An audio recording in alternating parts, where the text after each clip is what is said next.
वेगळी ओळख निर्माण होते. आपल्या म्हणजे आपले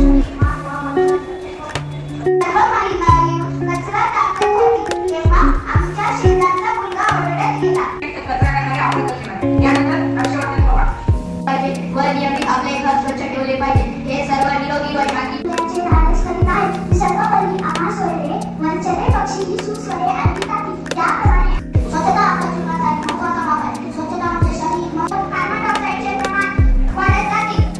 झाडे लावा, झाडे जगवा व जीवनाचा धन्यवाद. प्रसार माध्यमातून शिक्षणाबद्दल पाऊस पडला पाहिजे. सर्व काही सुकून जाती.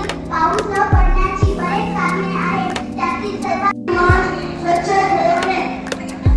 आपण सर्वांनी व्यक्तिगत स्वच्छता आपण मार्गदर्शन करा. आम्ही दिले होते त्याच्यामध्ये अभ्यास केला, पाठांतर केलं, छान असे मार्क्स मिळाले. पण भाषण करताना मुलांनी डायरेक्ट आणखी भाषण सुरू केलं. आणि भाषण करताना पाहिजे हावभाव पाहिजे. माहीत जरा लावायला पाहिजे का म्हणजे मुलांचे एक्सप्रेशन काढायचे.